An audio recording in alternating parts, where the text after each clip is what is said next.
If you paid attention to the game's discourse on the internet during 2019 and 2020. Those were fun times. Also, her legs make a swastika. Extra credits, no. You might have noticed a reoccurring argument about some species from fantasy media, specifically orcs. Oh yeah, I remember that. A bunch of totally not racist progressive types on the internet all of a sudden started deciding that, you know what? Orcs are kind of like black people. Orcs shouldn't be like black people, all violent and barbaric and evil. Now, all of us normal people heard that, and we just about lost our minds because this was one of the most low-key racist and ridiculous and horrible things that we'd ever heard.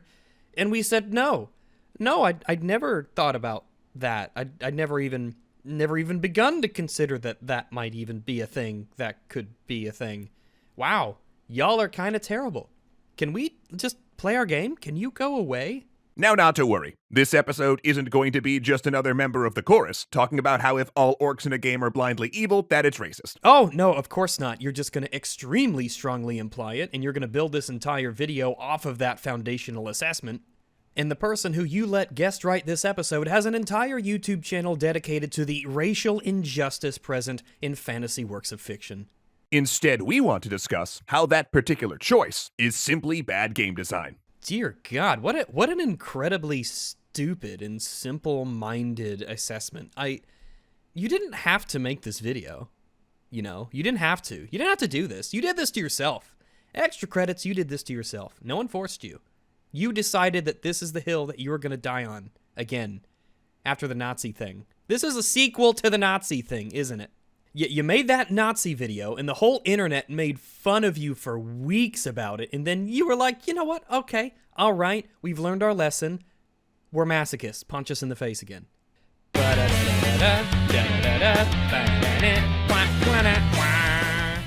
Thanks so much to NordVPN for sponsoring today's episode. Oh, how embarrassing. To take control of your internet security, get a huge discount on a 2-year plan, and get 1 month free, use code EXTRACREDITS at nordvpn.com/extracredits. You know, I don't have any jokes about this. I just want NordVPN to get all the money they possibly can out of the sponsorship for this video about orcs and racism. I mean, people are loving it. This is great. Real quick up top, please welcome James Mendez Hodes, who guest wrote this episode. Thanks so much, Mendez. Ah, so you're the one responsible for this dumpster fire. Now, I'd never heard of James Mendez Hodes before, and neither have you, neither has anybody. He's got a blog at jamesmendezhodes.com. Mendez, sitting at the bar in a barong tagalong, smiles at the camera. Hello, stranger. He has a YouTube channel as well, though he hasn't uploaded in like a year now. I mean, who would neglect their YouTube channels like that? Why would anybody not upload in like a year? I would highly recommend you never ever watch these videos. They are horrifically bad and not even in an entertaining kind of way. I sat down and watched some of his content before I started making this video to sort of get into the mind of the author. It's misery. Would not recommend it to anybody. It's not even entertainingly bad, it's just depressing. In the description, however, of his most recent video, there's an extremely enlightening quote from him where he lines out what he says is the most important thing that he can say about orcs. And I think it's very, very telling, and it's very, very informative. This, then, is the most important thing I can say about orcs. If we play a game, and how you or the game talk about orcs reminds me how racists talk about me, memories of racism distract me, and I cannot enjoy the game. If you like, call it a me problem, not a you problem. If you want that kind of game, cool, I just won't join you. You'll be better off without me, I'll be better off without you, not calling you racist or evil, just stating a preference. But it's better we discuss this now rather than midway through the game, yeah? Keep all that in mind as we progress through this extra credits video for whom he is the author. It is incredibly enlightening, and it tells you everything that you need to know about how he sees this topic. Mr. Mendez seems like the kind of person who has developed a sort of tunnel vision after years and years and years of focus on race and the discussion of race where no such discussion is necessary or even present. He lacks the ability to compartmentalize between the fantastical and what he believes to be real. I think years and years and years of a victimization complex and seeking out such victimhood, even in fantasy settings, has colored his entire perception of these unreal worlds. Even in fantastical fictional worlds that are completely divorced from the real one, he irrationally links those conjurations of imagination to himself. Mr. Mendez is a bitter man. Like many progressive, leftist, and social justice warrior types, Mr. Mendez might at first seem to be a nice person with really wonderful intentions who just wants to teach you a better way. But as often happens, he's not self-aware enough to know when the mask slips. Or, of course, he does know and he simply doesn't care, not understanding how counterproductive this is to his own discussion. Immediately after that seemingly benign statement on his part, we get this. Never mind Tolkien history or theory, that's the most important point. Of course, I have other thoughts, explained in the articles, about depicting orcs in a way which tells people who fight racism daily you care more about our experience than consistency or balance. But if your interlocutor can't or won't respect a creative preference based on an inalienable experience of oppression, block them. They haven't reached a level of empathy we would expect from most children, and that you're not getting paid enough to teach. I found this worthy of mention because it tells us about the way this person sees the world. The extra credits video title, just so we're clear, is Evil Races Are Bad Game Design. However, it's much, much deeper for Mr. Mendez. It's not just bad game design. It's not just a lack of an ability to be creative or to execute proper world building. It's a character assessment on you. Mr. Mendez's self-proclaimed most important comment on the topics of orcs and fantasy comes across as very charitable, diplomatic, polite. It has a let's agree to disagree sort of vibe to it. Though in the next paragraph we see that it's not quite the case. Peace was never an option. If you create a setting in a fantasy world, a fictional universe, where there is an evil race, regardless of how that's consistent, regardless of the balance in the game as it plays out, you're a bad person. Because you can't be empathetic to me, someone who fights racism every day. You aren't just bad at world building, you are a bad person. Because you aren't placing my feeling of oppression in the real world, be it real or imagined, with the fiction that you've created for the purpose of balance and consistency. If you do not tailor your fictional universe, your fictional worlds, your fictional race with its fictional culture to my personal sensibilities, then that makes you worthy of character judgment. And that makes you a bad person. And of course, topped off with the definitely not pretentious, you're not getting paid enough to teach. James Mendez Hodes, everybody, the living embodiment of why you need to gatekeep the fuck out of the things that you like.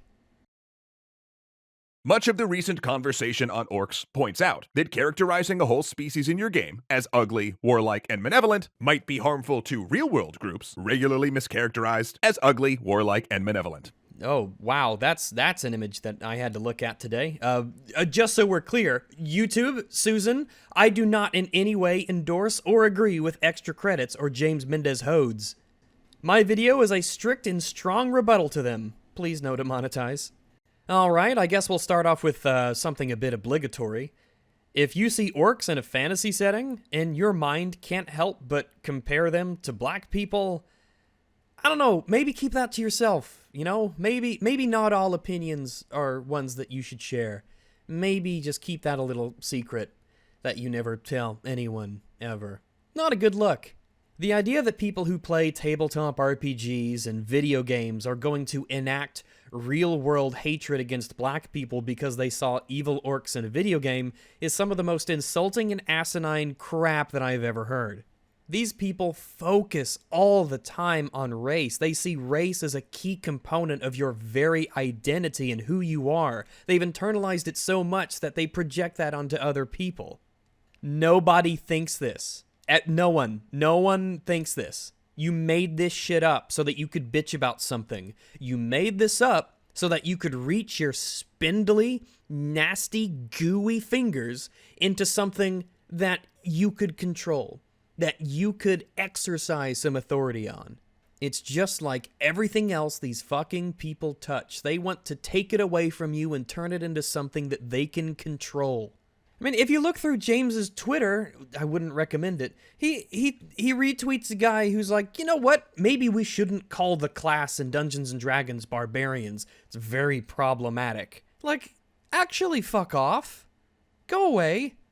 However, this video isn't that. Though if you want more on that discussion, Mendez breaks it down wonderfully over on his website, and we'll have a link to that in the description. No, don't do that. I did that. I went and listened. Don't do it. Don't. I'm saving you precious minutes of your life. Don't do it. But here, we're going to talk about something related. Why characterizing a group like this in your game can be lazy at best, and at worst, actively harmful to the world you're creating. Wow, James, how incredibly charitable of you. At best, it's lazy. If you're the game master for a Dungeons & Dragons or Pathfinder game, or if you're developing a video game, there's a lot of work that you have on your plate. The idea that at best you're lazy if you just have an evil faction for the players to fight against is, like, how insulting. If I want to have an army of goblins or a horde of orcs or a swarm of bugs or what's a group of zombies called? A pod? A gaggle of zombies? Then that's not lazy. I can put my effort into other things. The world building in different aspects, the factions that are involved, the weapons and the items and the equipment that are scattered around the world, the physical work that goes into creating maps and tokens and getting numbers all set together. I don't have time to do everything. Sometimes a conflict can be very simple. A horde of zombies is coming. They are evil. They want to eat your brains. You and your adventurers have to stop them before they eat the town. Not everything has to be complex. Not everything has to be super specific and nuanced. There's nothing inherently wrong about a lack of complexity. And I can't help but feel like he sort of answers his own question here. Listen to that again. Why characterizing a group like this in your game can be lazy at best, and at worst, actively harmful to the world you're creating. Duh? What do you mean, at worst, they're actively destructive to the world? It's like, yeah, duh. Yeah, they're the bad guys. They're the evil enemies. That's why we're trying to stop them. It's like, how do you not know this? That's the point. The orcs want to pillage and burn. The zombies want to eat brains and hang around. The bugs want to make hives everywhere. The demonic army from the portal of the netherworld wants to destroy all life. Yeah, that's why we want to stop them. That's why they're the antagonists. That's why they're the villains. That's why we have to kill them. That's why we're creating a scenario in which people can channel their aggression and their violence to a virtuous end. Though, you know, something in this video kind of caught my eye.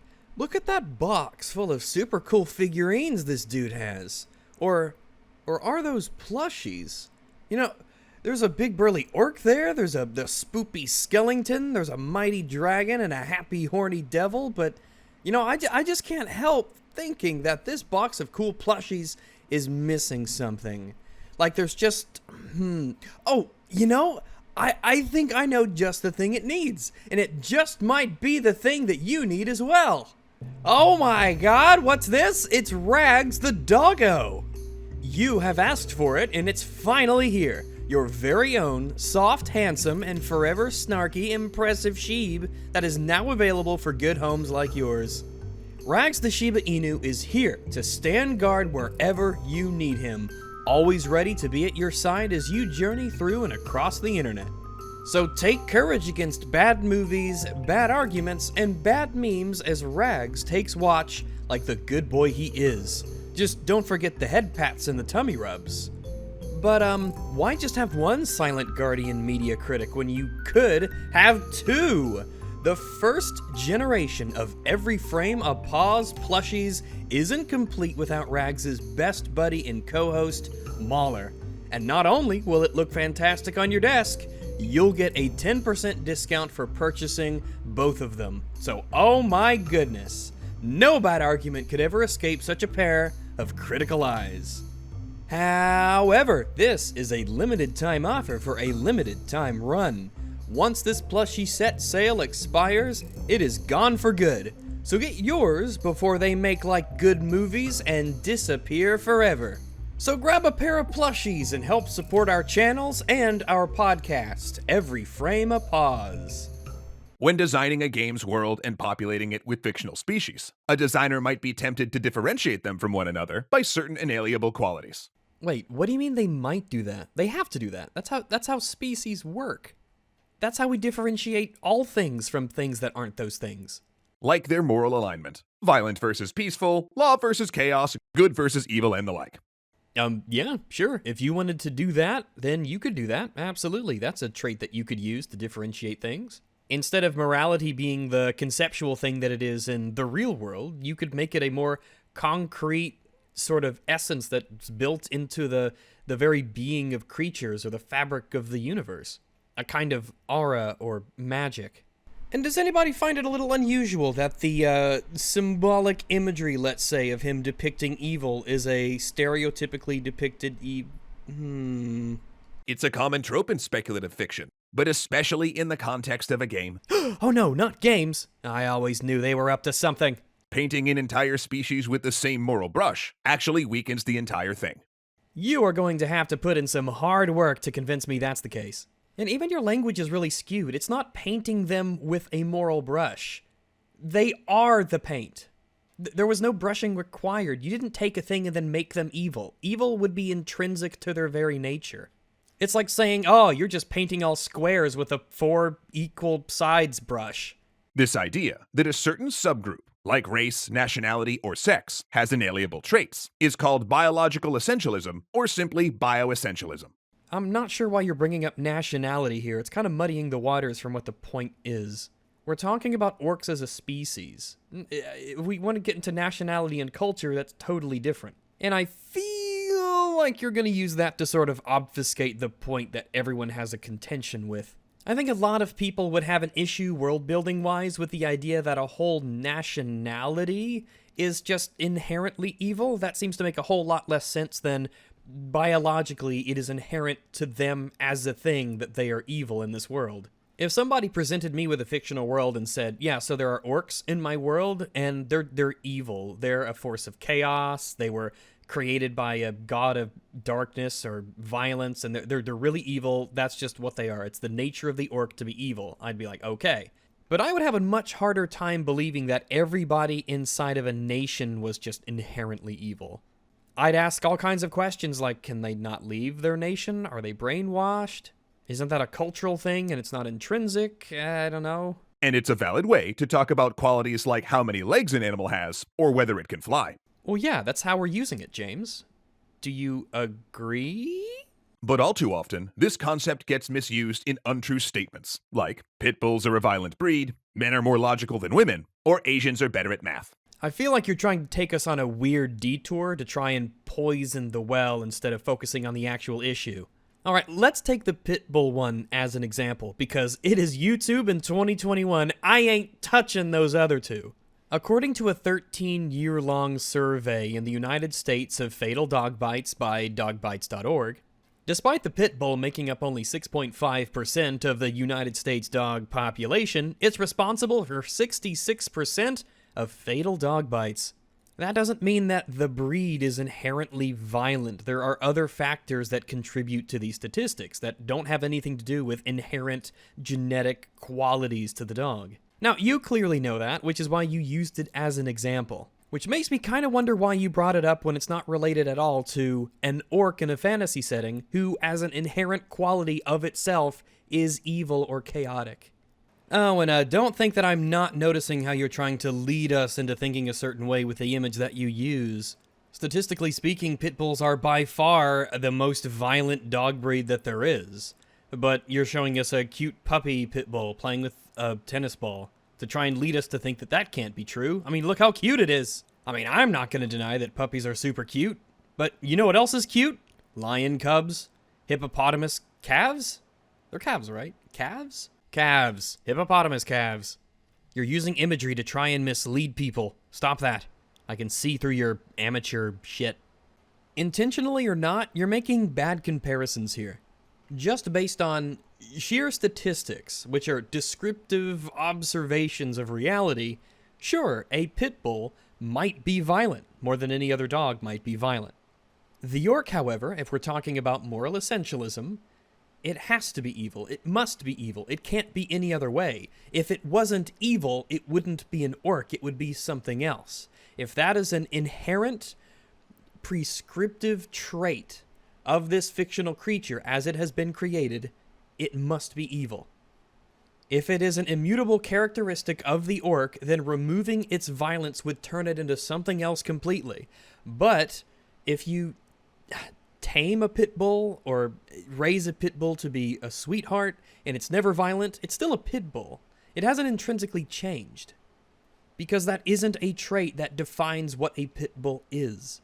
It's just descriptive of general behavior statistically. You're already kind of steering us off course. Let's get back on track here. Now, chances are, if a game is set in the real world, that the designers are avoiding these tropes because they aren't real, as multiple fields of societal and hard science can readily prove to you. Well, it depends on what the trope is and how it's applied. We'll use the pit bull one. We'll keep rolling with that puppy. Is it a trope that pit bulls are more violent than any other dog? Well, I guess you could say so, but that's also accurate to reality. They are by far the most violent dog breed.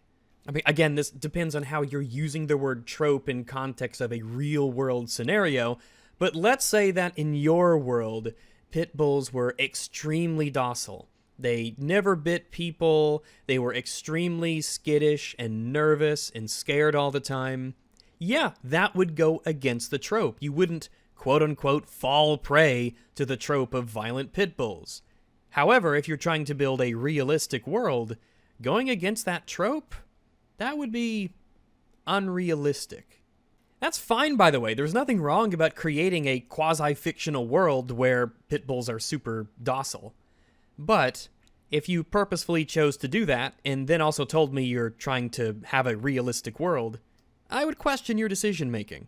And if your only answer was, I want to avoid the trope, I'd have some further questions to ask you. I guess that's what makes the pit bull example so really odd.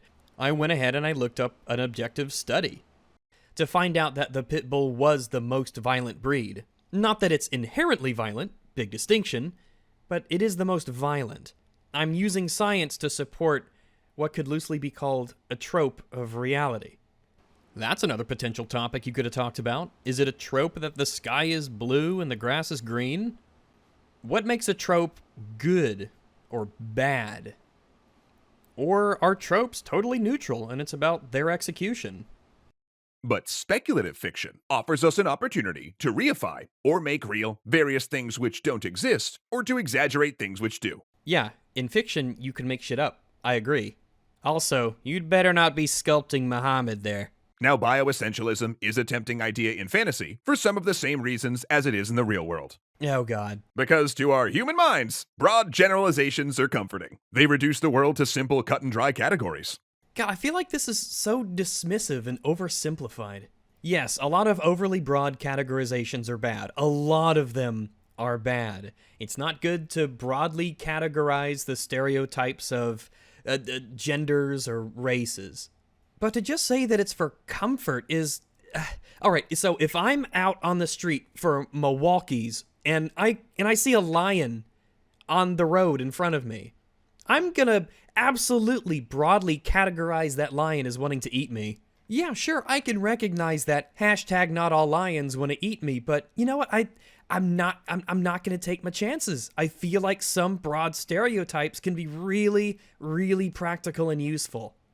If we're playing a tabletop role-playing game and we've established that orcs are morally essentially evil as part of their intrinsic nature, if I see one, I'm going to run away or I'm going to attack it. I'm not going to try and make friends with it. Sure, that's a broad categorization, but it seems in that context it's just the right move.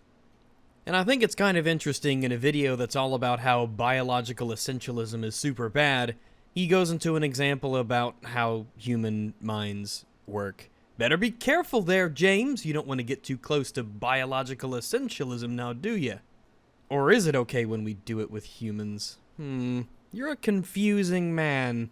I would say it's okay as long as you leave us dogs out of it, but I suppose it's a little late for that. All orcs bad, all elves good. Root for these folks, not for these folks. Well, in a fictional scenario in which an orc is inherently bad, and elves are not necessarily bad, I'm going with elves.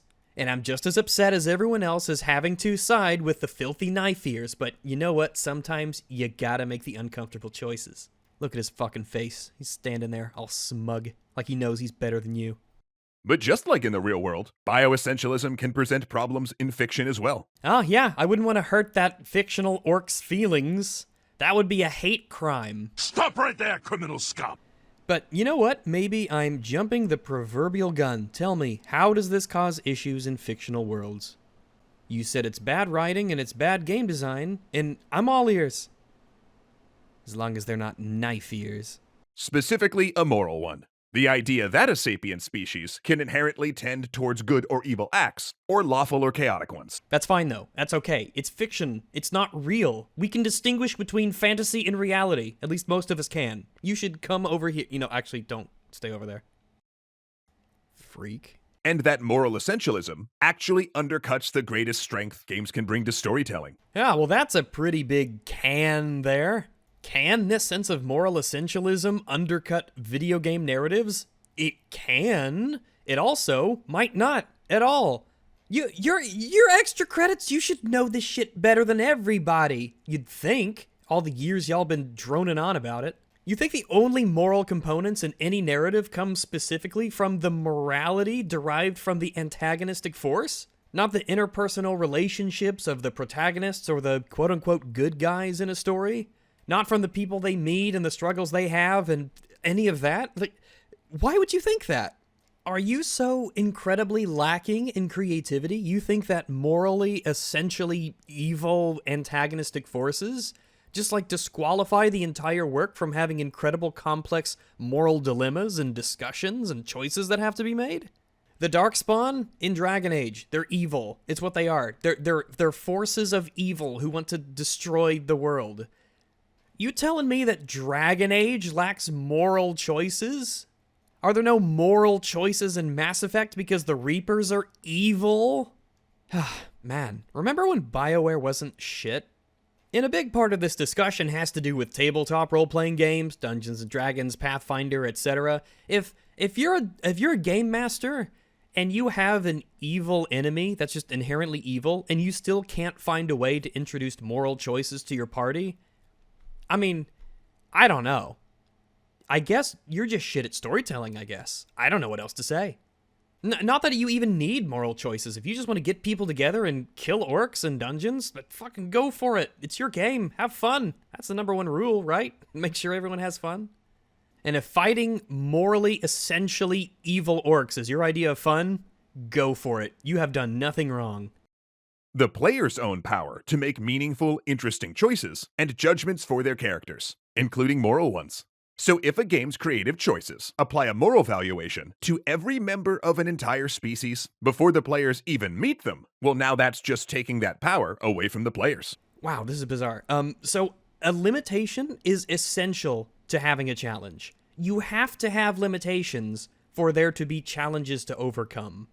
And not all challenges have to be moral ones. In fact, the vast majority of the challenges that you encounter in your life, and probably in any fantasy setting or a tabletop RPG, is completely amoral. It has nothing to do with morality. In a video game or in a tabletop RPG, the challenge is, how do I kill all of these enemies? How do I use my abilities as efficiently as possible? How do I avoid taking damage? How do I use the terrain to my advantage? How can I be tactical and strategic? Or maybe it's just simple logistics. We're going on an adventure. How long will we be gone? What's the weather of where we're going? Well, maybe our party needs to get wool cloaks or extra food, or maybe we need a cart, and maybe we need snowshoes. Oh, but we only have so much money, so what do we do? These are all challenges that you overcome. Just because a game doesn't have any moral choices that directly relate to an antagonistic force that you're fighting doesn't mean that they don't exist within the game, and they don't have to. And it's certainly not bad game design. And the visuals here, they're kind of misleading, the way that they're being used and the way that information's being presented. It's like it's subliminally trying to trick you. Let's take this first image here. We have the developer here, or the dungeon master. They're interchangeable for the purposes of this illustration. I assume she's a developer because of the big D on her shirt, unless she's just a massive whore. But the developer is telling the player that all of these creatures are evil, but the creatures seem pretty ambivalent, and they're smiling, and they're even waving, and they're being generally, or at least apparently, friendly. The purpose of this video, or at least in a huge part, has to do with the moral essentialism and how it relates to good or bad writing when it comes to fictional races, like these gooey boys. If the developer is telling the player that all of the gooey boys are evil intrinsically, and if the gooey boys are not intrinsically evil, then that's a failure on the developer's part in either a couple ways. Either they're just flat out lying to the player, which I would wonder why they would do that, or it's their intention to have these gooey boys be intrinsically evil, but they just aren't talented enough to execute that well in their setting. The picture seems to portray them as friendly enough. They're smiling and waving. They don't seem evil. Maybe it's just a ploy because they're that fucking evil. Maybe they're slow. They need to pretend to be friendly so you get closer and they can eat your knees. But I think what's really going on here is that we have extra credits draw this picture and imply to us that it's not actually good, that the developer told us something that isn't true, which isn't the fault of moral essentialism in writing, it's the fault of the developer not being talented. And that's a totally different discussion. The next image has the player declaring, "I'll decide that, if they're evil or not." And the developer is obviously annoyed, and the gooey boys are very happy to know that they're not being called evil. Now, generally in video games, if the developer wants to tell a player something, it's either done in an in-universe or an out-of-universe context, like in a meta sense. The Star Wars title crawl is a good example of an out-of-universe. The director, the creator, is speaking directly to the audience to establish, without any sense of ambiguity, that these are the facts of this fictional world. It establishes things as they are so that we can proceed. It's not subtle, but it's very easy to distinguish from the in-universe events. In this cartoon, I know it seems minor, but it is something that they created for the purpose of attempting to bolster their point, so I'm kind of going to harp on it a little bit. The personification here of this delivery system of information being that all of the gooey boys are intrinsically evil is the developer herself, which implies to me that this is the developer directly, through a title crawl similar way, speaking to the player saying that they are evil. This isn't an in-universe account that was given to the player by some other character who simply believes this to be true. And again, that's another thing entirely. We see that all the time in media where a character believes something to be true, reports that thing as factual, and it turns out, maybe they were misinformed or flat out wrong. This cartoon doesn't seem to be portraying that. This cartoon implies that the developer either has the intention or is directly telling the player that these gooey boys are evil. And if they're wrong, how can you be wrong? You're the developer. You made the game. Every attribute about these creatures is completely up to your discretion. You decide what they are. You are, in essence, the god of this internal, fictitious cosmos. If there is a discrepancy between something that you show to the players and something that you have declared to be true in the world, that's bad writing, and you need to work on that. This cartoon would be much more accurate and helpful to your point if instead of having the developer herself in a meta-representation giving information to the in-universe characters, or the players, you instead had a similar in-universe person simply reporting what they believe to be true, or trying to trick the player. Then the player would be able to make the choice as to whether or not to believe that person or investigate, and there you have your moral choice. Bam, nice and easy. Making this delivery of information out of universe really, really muddles the water. It breaks the trust between the player and the developer, which is not something that you want. This doesn't mean the developer has to give the player all the information that there is. It means that you just don't want to lie to the players, because then when you tell the player something that's supposed to be taken true, well, maybe the player will be hesitant to believe you, because you're a liar. And in turn, if a group of orcs, for instance, doesn't even have a choice about their actions, are they actually evil? Well, that depends on what you mean when you say evil. I'm gonna assume when you say evil, you just mean really bad. If the orcs aren't choosing to be evil, it's just something that they are, it's intrinsic to their nature to be evil, then sure, I won't morally condemn them for it because they're not making any kind of decision. They couldn't be any other way, but I'm still going to go out and kill them. Perhaps in your story, you can even have the players feel some kind of sympathy and pity for these creatures that they have to exterminate because these creatures are beyond saving. It's impossible to turn these intrinsically evil creatures good. Because look, if a person, say, destroys a house, we call that evil because they chose to do so. What, destroying a house? What a bizarre example that you have chosen out of all of the examples in the universe and throughout history that you could have fabricated to give an example of someone being evil because of their choices. You chose something that has no moral component to it. You know, I'm gonna bet that most houses are destroyed by people who choose to destroy houses because it's just demolition work, and there's nothing immoral about it. You could have pulled up, like, murder, rape, torture, slavery, all kinds of stuff, but you chose destroying a house as your example. But if a tornado destroys a house, well, I mean, is wind evil? No, but this is like the orc thing you brought up earlier. I'm not going to say that the tornado is evil. It's not even an agent. It doesn't even make decisions at all.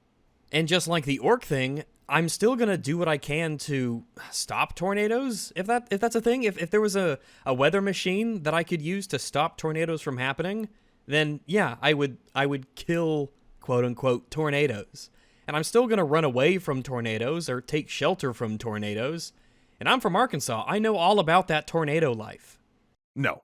Therefore, if a game's world building chooses to program every member of a species to destroy, aren't they more like the tornado? In one way, sure. However, from a gameplay perspective, the challenges that they would present to the player would be radically different from one another, and so would the solutions that the players would have to come up with as well. That doesn't mean that it's bad game design, and it doesn't mean that it's bad writing. You still have to tell us why that's the case. Disaster movies aren't inherently badly written because the main antagonist is a force of nature. Same goes with games about zombies. Now, if the player's characters are able to make moral choices, but an entire class of NPCs is inherently evil regardless of their choice, then the game is either telling the player that moral choices don't matter, or it's simply driving a wedge between the player's morality and the morality that applies to the rest of the world, blocking the player from further becoming a part of it. Oh my god, I hope you never make a video game. So, in case there's any confusion, this is what James is saying in a nutshell. If a game that has some moral mechanics doesn't allow a moral mechanic in this scenario, then the first message it sends to players is that moral choices don't matter. The second message it sends to players is that the player is blocked from being a part of the world. Let's tackle these one at a time. Just because a game allows moral choices to be made and either has some kind of a moral mechanic or allows players to make choices based on morality, that doesn't mean that every single decision and every single encounter and every single enemy that is faced has to be done with a moral framework involved in it. Sometimes, and I would say the vast majority of times, players just want to have fun, and the DM wants to have fun with the players as well. Not every transaction has to be some discussion about market freedom and personal blah blah blah, and not every single battle encounter has to be some kind of a back and forth about the nature of violence and the da-da-da. There is a reason that a huge amount of games and tabletop role-playing games feature enemies where there is no worry about the moral implications of the combat, because the combat is, well, it's the fun part. The goal is to have fun, and combat is a way that people do this. It's fun to go into combat with your friends in these games and enjoy yourselves.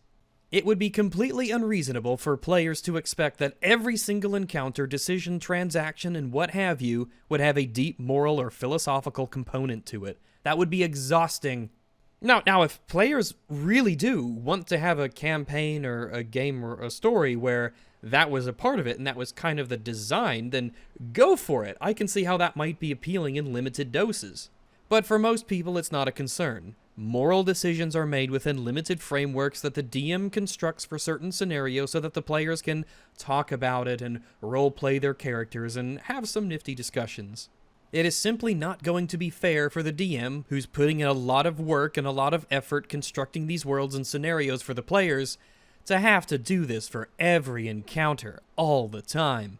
Most players will not even consider the idea that there is a moral component to fighting zombies, or monsters, or chaos things. They're just evil. They're trying to destroy the world. They're trying to attack people. They're trying to do whatever nefarious thing that they do is. And they need to be destroyed, subdued. And that's that. And it doesn't have to be more complicated than that. The DM has plenty of freedom at his disposal in order to construct scenarios where the enemies that are encountered can be, pacified peacefully, or if they could be, convinced to not fight, or their allegiances can change. Those are fun, but they don't have to constitute 100% of encounters. The idea that if there isn't always a moral choice, that moral choices do not matter at all, is a ridiculous one. Moving on to the second message, which is that the player is blocked from being a part of the world if this kind of scenario doesn't allow a moral mechanic. If you and your party are faced with a bunch of green slimy boys and the DM has told you specifically in a seemingly out of, universe way, a meta way, that they are intrinsically evil and they are intrinsically bad, what this translates to me as is that these creatures have been placed here just so we can have fun combating the creatures. That's the only way that I could see myself if I was a DM speaking to players directly in an out-of-universe way, what the purpose would be. So that they could just know, rest assured, these enemies are just for them to have combat with and have a good time with. Go for it. Enjoy yourselves. The idea that a player is blocked from being a part of the world because they're unable to have a moral decision in regards to fighting intrinsically evil creatures is ridiculous. Now, the obvious response to this supposed message would be that moral decisions and moral actions are not the only way that players will impact this world. In fact, just by killing these creatures, you have impacted the world. You've made the world a safer place. You've removed evil from it. You've removed an element of destruction from it. Narratively, this can have all kinds of consequences. When lightning strikes a tree in the forest and creates a big forest fire, that absolutely has a change on the world, particularly that forest and the things living in it, but there's no moral component that's involved. That's just forces of nature doing what they do. If the only way that players can impact the world is through their moral decisions that they're making, that's either a failure on the players to use even the most basic amount of imagination. In fact, I don't even know if that's possible.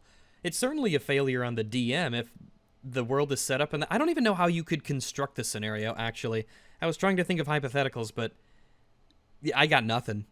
I don't think it's possible for the players to only affect the world in moral decision-making. I mean, maybe if you want to go to incredibly contrived extremes or the most anal and technical definitions of morality that no one ever uses ever, but that's already an extreme that isn't worth entertaining.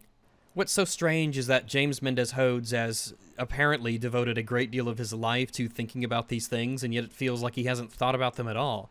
It comes across as someone who doesn't have the most basic comprehension of game design or how players function in a game. For instance, in Warhammer 40k, this inconsistency is central to the Imperium of Man's villainous creed. Individuals' human choices make them good or evil, whereas aliens are created evil. Wow, talk about the most inappropriate possible setting to discuss morality. Jeez. So all of the factions in Warhammer 40k are dicks, and they're trying to destroy each other. The tagline for Warhammer 40k is, "In the grim darkness of the far future, there is only war." It's not about peace, it's about destroying your enemies, whatever race they may be, and if they're not your race, then they're the enemy. It's not a game about progressive, liberal values and deep philosophical and moral discussions on why we do what we do and is it right and, oh, if only there was another way. No, it's about horrible, horrific, terrible, awful violence everywhere. War, death, killing, carnage. That's what gives Warhammer 40k its incredible appeal, its aesthetics, and its lore, and its focus on violence and destruction. It is a fun fantasy, probably because it's devoid of these moral questions. If the point you're trying to raise here is that maybe the Imperium of Man isn't Like, the good guys? Yeah? Duh? There are no good guys in this setting, it's just your side and the other side? Now, I'm not saying that Warhammer 40k is a setting where these kinds of ideas can't be explored. However, it is very clear that these kinds of things are the definite exception to the rule. And that's what makes Warhammer, Warhammer. And of course, Games Workshop made that choice to facilitate a wargame where lethal violence is the only option. Yeah, that's what the vast majority of people who are fans of Warhammer 40k enjoy about it and love about it. But then folks also saw that in the 40k novels and RPGs, which required more interesting narrative complexities, Imperial heroes have to grapple with and recognize the illogic of that creed based on their own experience. Now, I'm not familiar with this book and this short story, so I couldn't really speak as to their quality or how well they execute their ideas. This is just a claim that you're asserting without any real specifics. You're just sort of presenting the idea, and just adding these moral components to Warhammer stories or Warhammer games, it doesn't make them better intrinsically. It doesn't necessarily make the game better. Now, it can make them more complex, but more complexity doesn't necessarily mean better. You can add things to a story, and you can make the story worse. So because I don't know the intricacies of these stories in particular, I'll just have to leave that one there. Okay, but now you might be asking, what if you're playing the kind of game where you're engaging in violence because it's exciting and fun, not because of its moral dimensions? Oh no, can you imagine such a hellscape? Where the meaningful choice is about tactics rather than ethics. And you know, when you stop for just a second and think about all of the games that lack a moral component and are just about tactics and strategy, it kind of boggles the mind. Games that actually include moral components to them are the teeny tiny minority. Maybe the goal is to take moral calculus out of the problem. Sure. Yeah, maybe some people want to have fun. One solution might be saying, all orcs are evil, go ahead and shoot them. But in that situation, as soon as someone inadvertently feels some empathy, as people often do for anything seeming even vaguely alive, the easy answer becomes less easy. Generally, it's good when players feel empathy towards fictional characters in a world that you've created. It means that some part of it is realistic and believable, that there's a connection to be made there. It creates investment. But that doesn't mean that all empathy is valuable. If players are too empathetic and they get too connected to everything, that's an issue with the player. Something that needs to be resolved, maybe talked through, because that sounds like it could be a problem for the game. If you, as a DM, tell your players that orcs in this universe are intrinsically evil, they are beyond saving, and that it is part of their very nature to be bad and they couldn't be any other way. If at that point players still insist on trying to be their friends or be kindly towards them, then it might be a good idea to simply punish the player in-game for doing that when you've been very explicit with them where that will lead. Either that, or maybe this particular player has a problem distinguishing fantasy from reality. Of course, it's probably going to be advisable that if you do have an inherently evil race, somewhat of a reason for it might make it more believable. It makes it seem like less of a gamey element and more of an actual element of the universe you're creating. And if the goal of your game is to stop players from engaging in moral debates and just fight some bad guys, you kinda gotta say something more reliable than, oh, it's fine, they were all born this way. Oh, hey, look at you, just bringing that up. You don't have to. Again, you don't kinda have to. In fact, if you have that reason, you might want to just keep it in your back pocket for if the players even ask. Because maybe the players just go along with it. Maybe that could be part of a potential subversion later?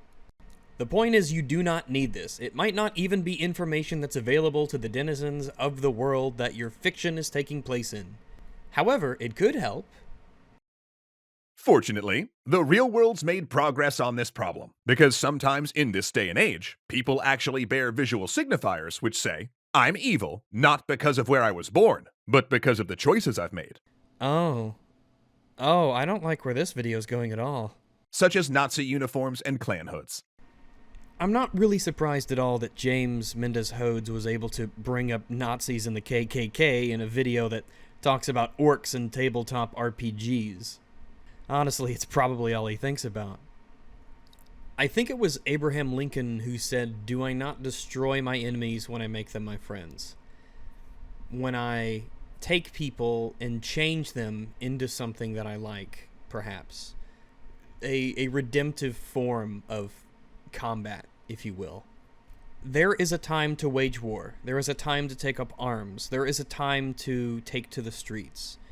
There are times and places for these sorts of things, but especially in the modern context that this video exists, with the minuscule number of actual Nazis and actual Klansmen that exist, who have no institutional power and virtually zero influence in the world.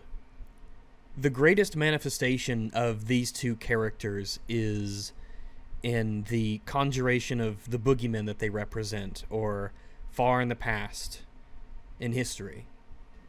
As few of them as there are, they do exist in society, right? They're out there. And you might never meet one in your life, but they do exist. They are a part of society, and there always will be these strange, hateful outliers. And while there is a time to fight them in a physical sense, especially nowadays, there is more of a... I pity them. I feel bad for them. They have been convinced, unfortunately, of a terrible, awful position, one of hatred, one that lacks rationality. And if they were convinced into that position, I think many of them can be convinced out of them, and they could join the rest of us. I think that dismissing their humanity is not only a bit ironic, but it doesn't help the problem. I think it pushes them further into a sense of victimhood, a sense of righteousness in their positions. It drives them away into the dark corners of the world where they coagulate and where they become even more extreme. I don't know, I guess I'm being a little serious here. In a world where I get called a Nazi because I don't like a Star Wars movie, or because I don't think Trump was evil, or because I have some completely moderate or reasonable position and you get called a Nazi. These words, they just don't have that meaning anymore. So for the purely pragmatic sense of, because so many people are labeled as these things and called these things, maybe we should temper our approach to the people who are called these things. There is also an aspect of, I think that a society, one that views itself as progressive and modern and liberal, right? There does need to be a pathway to redemption. And there does need to be a way for us to say that you can be saved. You are a person, and you are one of us. As uncomfortable as it might make us feel to say that, you are of value. And I would rather save you than have to destroy you, in a more traditional sense. I think that is to the benefit of everyone. Those are just my thoughts. I figure I'd put them out there. I don't know. As the years have gone by, there's just so much hate in society, and there's so much unwillingness to understand other people, and so much readiness to dismiss offhand, that I wonder how much of these problems are of, in a way, our own creation. The many of you who are familiar with me know that I am not at all opposed to the extreme prejudice destruction of an enemy, if it comes down to that, if that is the way to go. But maybe it's not always the way. And maybe fostering this attitude that, oh, you're whatever, so therefore you have to be destroyed and ostracized from society and turned into a pariah, and there isn't a way for you to redeem yourself. There isn't a way to save you. And essentially, I guess related to this video, that you are morally, essentially evil at the core. I don't think that's a good attitude we need to be creating amongst people. Sorry for the long tangent, just figured that was important to get out there. However, going back to the video, I'm pretty sure that a couple minutes ago, in your time and not mine, you said something along the lines of this. Because to our human minds, broad generalizations are comforting. They reduce the world to simple cut and dry categories. Huh. Then in fiction, we have things like the Hydra logo, a clear visual signifier, but one that denotes choice, not birth. Except that the primary antagonist of Hydra in Captain America the Winter Soldier, the titular Winter Soldier, was brainwashed into following Hydra. He didn't have a choice. One of the main plot lines of that movie was Cap believing in the inner goodness of Bucky and trying to save him from his brainwashing. Not gonna lie, James, you are really, really bad at picking examples. And if the statement that a game is making with its backstory and symbols is that an enemy had a choice and they chose wrong, then that gets way less complicated for a game that's interested in uncomplicated violence. You know, James, I don't know how you've done it, but somehow you've managed to get this completely backwards. Now, I shouldn't expect anybody to say this because it's so... At least as of a few moments ago, I thought this was self-evidently just the reverse of how it is, of how real life is, about how game design is. And you're here, at least acting as some kind of authority on game design. And, all right, I'll lay it out really simple, just so that we're clear. Because apparently this needs to be clarified.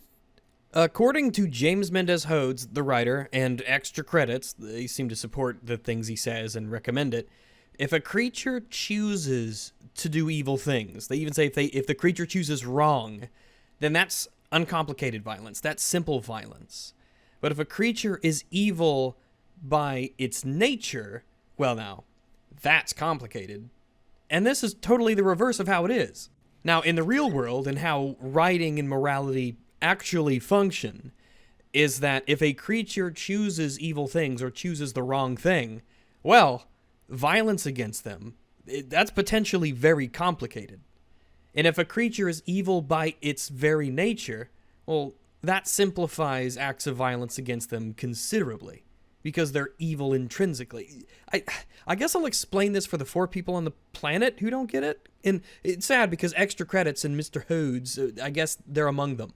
If a creature has chosen to do something evil, which oddly James Mendez-Hodes simply calls choosing wrong, as if it's just always that cut and dry, and maybe he thinks it is, then that means for whatever reason, that creature has become convinced to perform an evil action or to support an evil organization. At one point in their life, they were convinced to choose as they did. And there's a very strong case to be made that most, if not all positions, that somebody was convinced into or reasoned into, they can be convinced or reasoned out of. They are not intrinsically evil. There is a chance, perhaps even a good one, that they can be reasoned with and convinced that they are wrong, especially when you consider how immensely complex scenarios can become when you throw in concepts such as coercion and duress. Perhaps your adversaries wouldn't attack you if there was another way. Maybe they're desperate for resources. Maybe they've been tricked and lied to, that you are the enemy. Or perhaps, most terrifying of all to some, that maybe your antagonists are correct. And maybe you are the one who's doing evil. There are times when it's cut and dry. Self-defense, for instance. If you're being robbed at gunpoint, if your city is being besieged, if your country is being invaded, you have the right to self-defense. That's not likely going to be a complex issue for most people. Sure, maybe the person threatening to kill you for the money in your wallet has their reasons. Well, in fact, they must have reasons for doing this, but that doesn't mean they get to do as they do without repercussion. That reason might be greed. It might be the desire for violence and its associated thrills and glory, but that's no excuse. Similarly, the members of an invading army besieging your castle, well, all of them, they have their reasons as well. But you have a right to defend yourself. And this is moral simplicity. This is uncomplicated violence, at least for the most part. But how you deal with surrendering enemies and captured combatants, pacified cultists, imprisoned thieves, or murderers, now this is where complexity can be at its extremes. Contrast this with those green gooey blob boys from earlier. They are evil by nature. They cannot not be evil. They must be evil. It is not possible for them to be good. Thinking that they can be anything other than evil is a mistake. There is no chance at coming to terms with them. They cannot be reasoned out of their evilness. They must be dealt with accordingly, and this is an extremely simple moral issue. Now, you can feel sorry for them. You can pity them. Your heart can wish that there was a way to cure them of their evil nature. But all of these things are, well, it's different than how you actually deal with them. They are, in a way, not even agents. They're simple machines of flesh that cannot deviate from that evil nature. And this all depends, of course, on the world-building specifics of the game that you're playing.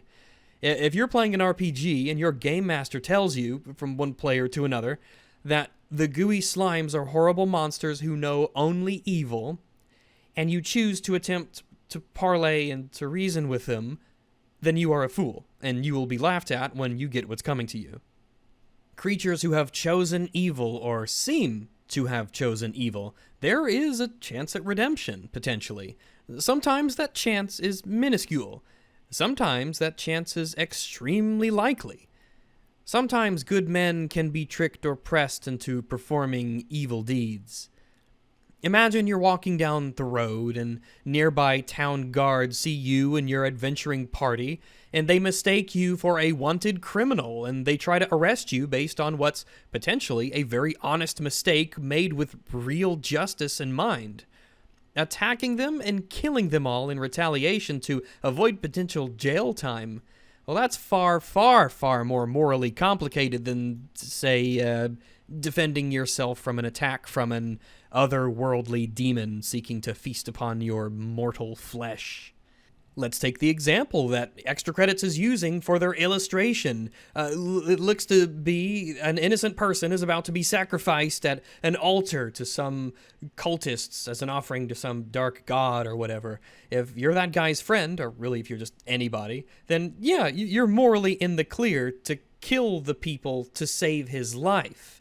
But even this one scenario, the morality changes as the situation changes. What if you gun down the first guy with the knife, and it drops to the floor, and the others scatter? What if they run away in fear of their lives? Is it as morally uncomplicated to chase them down with your Tommy gun and riddle them with bullets? What if one of them surrenders in fear? What if they beg for mercy? What if they say that they had to? Because if they didn't sacrifice this person, the dark god, whatever, would devour the world. Well, what now? What started as a very morally simple and easy to justify act, well, it has only gotten more complicated as time goes on. Now, they might say that this sort of thing it's without complication. You're morally in the clear, but I don't know, when you make an illustration of a man with a gun smiling as he chases down attempting to kill someone else who's fleeing for their lives and is unarmed, maybe that's not quite as morally uncomplicated as Extra Credits and James Mendez Hodes wants it to be. And if the defense here is that it's only an illustration, then, well, maybe you should have fucking drawn something else. So whether a game does or doesn't want its players to overthink their characters' moral choices, evil as a choice is just more effective than evil as a bioessential trait. Like, I shouldn't be surprised by it with that long-winded explanation that I just gave, but it continues to baffle me with how totally backwards this is, especially with the examples we get. This cultist is a person. I mean, yeah, you can give him the skull mask in a book called How to Evil, but what led them to this place? Why are they doing what they're doing? What are the reasons? Do they think they're doing the right thing? Are they performing some sort of necessary evil? Do they not like it, but they feel that they have to? Is what they're doing actually evil, or does it just have the appearance of evil? That's a discussion that you could have. And maybe it could be easy to solve. Maybe this could be totally black and white in a scenario. But there's immense room for this to be a super complex issue. And the more complex that issue is, and the more actions that this cultist can potentially take, like running away in fear, surrendering, begging for mercy, these change the moral framework of the violence. And yet, James says that with the example of Alien, I mean, it's a beast, it's a monster, it kills and it devours, it lays eggs in people's stomach. It can't be reasoned with. It's an evil creature that you have to destroy or it will destroy you. How is that more complex? I would unironically use this image here of the cult guy with the book and the alien as an example of how the cultist guy could be potentially super morally complex, and the alien is just an excellent example for blow 'em away without any regards to morality. But then, of course, if everyone wearing the evil team uniform happens to be an orc, or if every orc happens to have chosen Team Evil, the game wouldn't exactly be communicating that difference very well. So the issue is that you're using the word happens sarcastically here, and if not, then you need to work on your communication skills a great deal, which would be important considering that you write things for big YouTube channels. Anyway, you're using happens sarcastically here, but if you're playing a game where all of the orcs continuously do evil things, and they're indistinguishable from everybody in the race choosing to do evil things, well, maybe the game is trying to be purposefully ambiguous with it. Maybe this information is being conveyed to the player from in-universe characters who believe this to be true. Maybe it's something for the players to figure out on their own, perhaps with the intention of subverting expectations, or giving the players something they didn't expect coming their way. Or maybe the GM intends for orcs to be intrinsically evil in this universe, and they forgot to tell the player. Who knows? There's a lot of options here. There's a lot of room for creative decision-making that goes into these worlds. And you being instantly dismissive of that idea, well, it doesn't seem very healthy to a discussion involving the good game writing that you claim to know so much about. Speaking of which, your video is almost done. Are you ever going to tell us why this is bad writing? Because you haven't really done that. Unless some of those arguments you made earlier were intended to convince us, which they didn't. Because they're really, really fucking bad. A quick fix here would be to show some diversity in the evil team's hiring practices. You say this is a fix, but you have yet to establish why this is a problem, why it's broken and in need of being fixed. And there's a really real possibility that diversity within an organization could make no sense at all, and it could damage the world building. You're probably not going to see a bunch of trans, black, lesbian, Jewish Nazis with pegged legs. Also implying that there are hiring practices for this evil organization, or supposedly evil organization, narrative depending. It implies they're not intrinsically evil, just that they're an organization that's antagonistic or is purported to be evil. Or, of course, they could be evil. That's a possibility as well, of course. I'm not saying it's impossible, but it would be interesting to come up with a story where an organization was full of intrinsically evil individuals who couldn't be anything other than evil at their very cores, and they have, like, job interviews. That could be interesting if you could find a way to do that. I'm not saying it's impossible, but it seems odd. For instance, with evil humans and elves as well as orcs. Or conversely, introduce orcs who have chosen good and neutral, as well as evil. Okay. This is, okay, so this is kind of embarrassing, but, so what you're talking about is, it's Dungeons and Dragons. You're describing Dungeons and Dragons. It was invented in 1974, James. Surely you've heard of it. And a good example of a series getting better and better at this over time is Mass Effect. Because in the first game, Commander Shepard never meets a nice Batarian or a fun Geth. But then, spoiler alert, most of these evil species turn out to be as complex and interesting as the human ones as the trilogy progresses. Oh man, this is a horrible example, but at least I can't fault you for inconsistency. Both the Batarians and the Geth were never intrinsically morally evil. They don't apply to this video. They are not examples you can use to point to morally evil races. If a player thought that all Batarians were evil based on the, let's say, extremely limited exposure you got of them in the Mass Effect DLC Bring Down the Sky, well then that player is a moron. In Bring Down the Sky, the first time we meet Batarians in the series, a group of Batarian extremists led by Balak attack a mining facility on an asteroid and attempt to use the asteroid as a weapon against the human world of Terra Nova and kill the millions of colonists there. Balak's second-in-command, Charn, was only intent on a slave raid on the facility, and he doesn't have any desire to destroy an entire colony of millions. Charn can be convinced to leave without bloodshed, so long as Shepard agrees to kill Bollock, and the Batarian gives Shepard a pass for the facility in order to make that happen. And even the conversation that Shepard has with Bollock both before and after the final fight against him for the DLC elaborate on his reasons as to why he did what he did. What I've done, this is nothing compared to what's been done to the Batarians. We've been forced into exile, forced to survive on what we can scrounge up. It's been like that for decades. Like I said, anybody who thinks that this establishes Batarians as a morally evil race intrinsically is an idiot, because the Batarians never were, and they don't continue to be after Mass Effect 1. As for the Geth, they were never intrinsically morally evil either. There's clearly more to them that we don't know about. But just because they function as common enemies to fight in Mass Effect, that doesn't mean they're intrinsically evil. And the difference here is a player's potentially initial impressions being wrong, instead of what the truth seems to be. All in all, this Mass Effect example is completely irrelevant to this video's supposed topic, and it doesn't serve any purpose other than the continued topical detour that most of your video seems to be.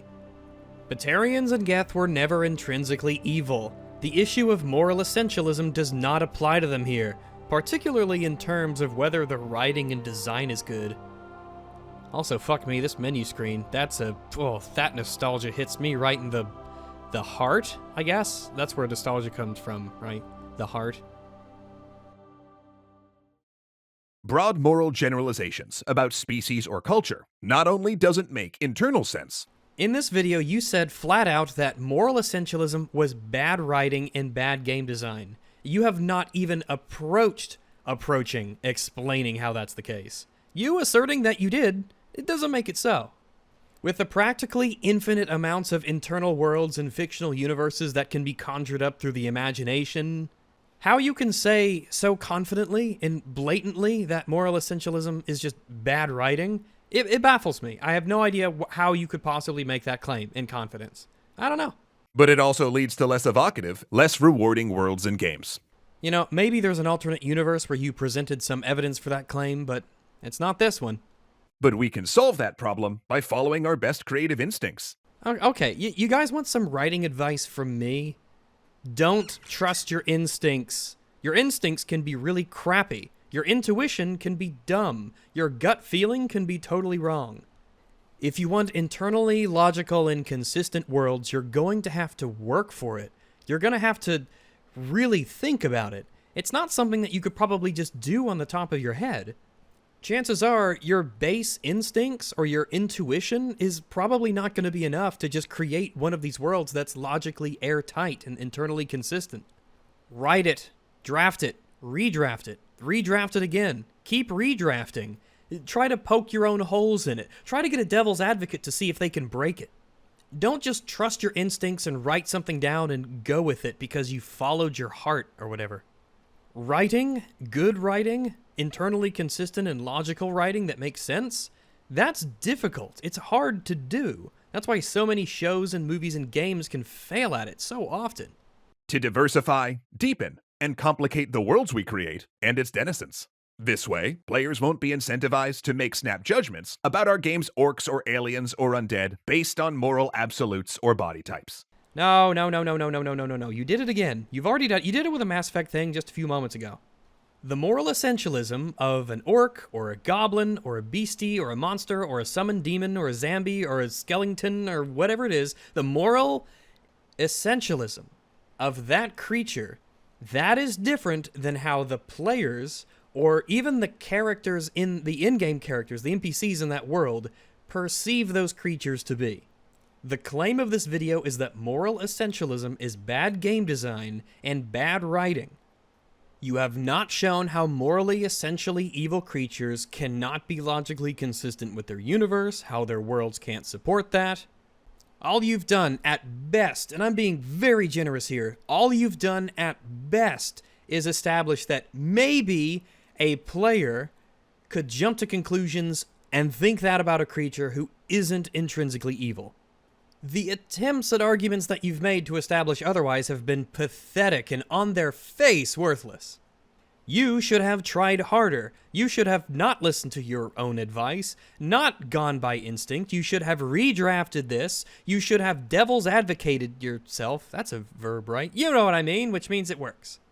You should have asked people to come up with holes or issues or problems with your script. You should have redrafted and rescripted. Maybe you should have done a video, because this one was a bad idea from the start, but maybe you should have done a video about how we can subvert stereotypes and tropes when it comes to the morality of enemy factions and enemy creatures in clever and interesting ways. That might have been something that was worthy of listening to. Maybe there's a reason the skeletons in the spooky basement are trying to do what they do. Maybe there's a reason. Return of the Living Dead, 1985. The zombies in that, they wanted to eat brains because it made the pain go away. You could have made a whole video with all kinds of references to media about how you could subvert these tropes in interesting ways, and there could have been a lot of cool writing advice in there, but I'm just convinced that you're not capable of giving any good writing advice. I feel like this was your chance. You got an opportunity to write for extra credits, a big channel, lots of people watching. I don't know, probably the biggest audience you've ever spoken to, or maybe not. I don't know, I'm guessing here. I don't care if I'm wrong. This was your chance. This was your golden opportunity, and you blew it. Instead, we'll all be driven to investigate, explore, and learn. Our players will invest themselves more in our games. Oh yeah, if we just got rid of intrinsically evil orcs and zombies and skeletons and ghosts and goblins, if we just got rid of those, players would love it. They'd rejoice. Everyone would just have a much better time, and the games would be so much more high quality. You know, maybe you are qualified to talk about fantasy worlds as much as you do, seeing as you clearly already live in one. And because they're human, ask the hard questions to push our design into even more enriching and unexpected places. Asking the hard questions. You just asserted boldly and without anything approaching a reasonable argument that if you have evil races in games, you're robbing players of hard questions. Having a session of D&D where I fight spooky, scary skeletons in a cold, cursed crypt doesn't mean that for the rest of my campaign, I'm locked out of choosing whether or not to save an enigmatic elf escapee convicted of a callous, cruel crime on extremely elusive evidence, or decide what furtive, fickle faction to further on either end of a morally murky mass melee. It's like saying, if you have bacon and eggs for breakfast tomorrow, you will never be able to have anything else ever again. But can't I have biscuits and gravy? No! Plus, maybe if we ditch this whole evil races line of thinking, if one day orcs or extra-dimensional horrors or even isekai protagonists pop out of a portal, they'll offer us humans the same courtesy. I'd call that a win-win. You know, the problem with the video where almost everything you say is stupid is that if you want to say something really stupid intentionally in order to make a joke, it might not catch. Like, the joke might not stand out as a joke because it sludges in with everything else. So it doesn't seem like, it's not even a good joke. I don't even know if it qualifies as a joke. More of just a observational kind of like, hey, what is an isekai protagonist? Is that from one of those hentai cartoons? Once again, thanks so much to NordVPN for sponsoring. All right. I googled isekai protagonist on my computer box, and it's like an anime thing. So I really don't care about it at all. I don't think it's possible for me to care any less. This episode, if you're looking to protect your... So, fuck that. We're done with that video. That's finished. No more extra credits. Hooray, we did it. We've reached the end of the video. This is the outro. We're done. Wow, what a journey. What a magical adventure we went on together. What a terrible video that was. Goodness gracious. I'm glad that I can come back to making videos on my channel on YouTube, getting back in the swing of things, and I know that there will always be idiots on the internet. It gives me a great sense of job security. there really was in that video the opportunity to talk about a lot of interesting narrative things. You could have had the opportunity to talk about all kinds of different narrative concepts, about morality and different factions and how players can interact with the world around them and how they see other characters, and how maybe as a game master you can create a world that might subvert the expectations of players and things of that nature. But we didn't get into like any of that at all. The point was never proven. This whole orcs are black people and moral essentialism was just like, and on so many of the like response videos to this that I've seen, and a lot of the discussion that I've seen surrounding this, a lot of people just sort of forget, and I'm not blaming them for it, but a lot of people sort of forget that the attempt at the core concept of this extra credits video was about moral essentialism, and they barely talked about that at all. It was a bunch of tangents and divergence into their own little la-la lands of just a waste of time. We barely got to talk about anything regarding moral essentialism. I did more than they did, but that's me, and I talk a lot. If you are a GM, if you are a dungeon master, GM, DM, I don't know which one is the proper one. It's the same fucking thing. If you are the game master, and you're making a world for your players to have fun in, because that's kind of the ultimate goal of a tabletop role-playing game, is that the players have fun, because it's a game, right? I really feel as if it's okay to have orcs that are evil, or goblins that are evil, or spooky skeletons that are just awful, and that's fine. It's fine to give players enemies that they can just enjoy having combat in, because that's a big part of these games. Players like to engage in combat. They like to be tactical. They like to try new things. They like to synergize their positions and their attacks together, and they like to try and use the environment to their advantage. And it's a lot of fun. It's a lot of fun to play. Tons of fun. Not everything has to be this crazy moral introspection moment where you teary-eyed strike down orcs that you feel are blah blah blah. We don't need that. It's fine. It's okay. Carry on. If you've made it this far, thank you very, very much. It was fun to make this video. It was fun to get to work again on main channel content. I really enjoy it. I'm glad I'm back to it. Things are just so much better for my life right now, and I really, really appreciate you guys for coming back and taking a look. It means a lot to me. My life would have been way different if I didn't have people still supporting me and chatting with me and talking with me. Things would have been totally different for me. So I'm going to try to be putting out videos fairly regularly. I've got some stuff in the works that'll hopefully speed up production. That still looks good in terms of, its quality, its production value. Stick around. Things will be coming. Thank you for the support, and thank you, hopefully, for the kind words you'll be saying in the comments. Hope that you enjoyed the video, and I will see you later.